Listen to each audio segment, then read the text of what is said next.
Po ashtu po them, nëse ndonjëri prej tyre ende është në qeveri, atëherë uroj që të reflektojnë, sepse kjo nuk është për të mirën e qytetarëve tonë, nuk është për të mirën e askujt, përveç këtyne klikave të ngushta ose egove politike, partijake, të cilat këta i binë, për të cilat faktikisht kanë luftu ma përpara, dhe në emër për me hek këto, qytetarit kanë votu e tash i bëjnë më keset gjithë tjerë ma përpara.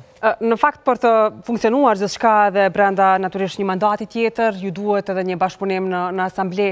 E keni menduar si do të funksionojë, se natyrisht LDK ka dalë mirë në rafshin e asambles? Po, ne kemi dalë të parët, edhe kjo është, po them, një reflektim i qytetarëve, cilët të shohin që ne jemi të sinqert me proceset tona. Kemi projekte të mdhaja, projekte madhore të cilat po i shtyjnë përpara, projekte transformuese. Prishtina më nuk është qytet i vogël.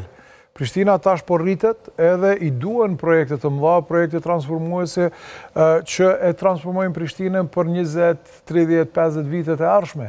Këtë jemi duke e bo. Edhe kjo tash është reflektu, po ashtu si unë me votat më shumë si kryetar, po ashtu edhe asambleja me vota më shumëti, e pastaj me vota ka dalë PDK-ja si partia e dytë. A të keni nevojë për një bashkëpunim? Dërsa vetëvendosja si partia e tretë. Pra, pret po është në tretën për shkak të mendësisë tyne sabotuese, blokuese.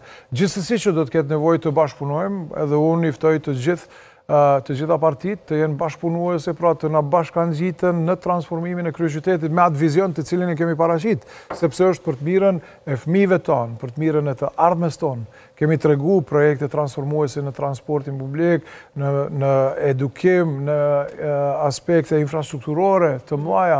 Pra në çdo lami ne jemi duke transformuar kryeqytetin në art e kulturë. Sot Prishtina njihet botërisht si një vend, një qytet i artit, i kulturës, i eventeve, edhe për këtë arsye dhe turizmi po rritet vit mbas viti shumë. Pra nuk kemi, po ndrojmë atë branding që kemi pas një qytet për luftës, deri të një tash i artit, i kulturës, i teknologjisë. Saktë, në fakt kur jemi tek ribrandimi apo tek ajo që po njihet Prishtina njihet edhe për jetën e natës, kryetar, dhe në fakt edhe ju e doni jetën e natës dhe është pak absurde se si jeta e natës në Prishtinë përfundon bukur herët, ta zëm për dallim prej Tiranës.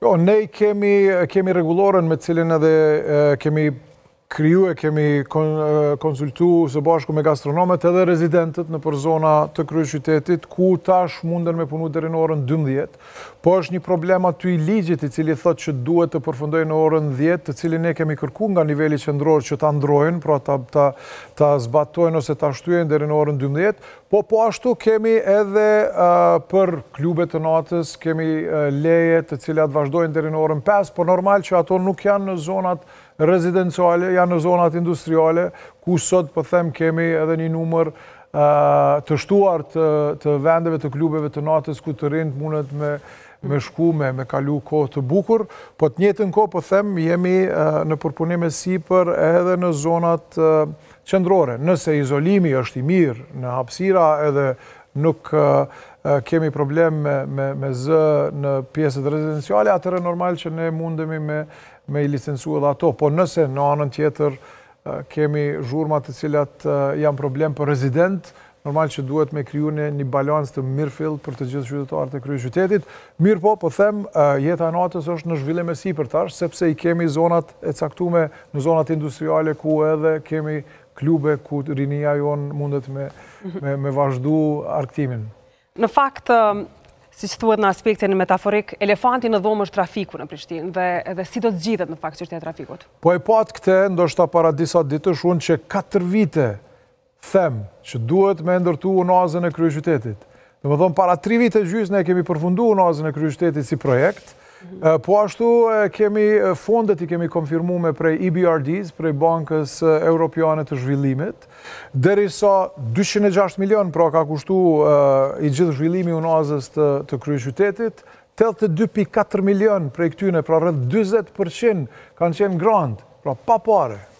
Totalisht, atëherë, para 3 vjetë gjysë, Ministri Murati thot pse ne nuk do ta nënshkruajmë këtë, është dash vetëm një nënshkrim prej Ministrit Murati, pse ne nuk do t'i shtyjmë projektet elektorale të përparim Ramës.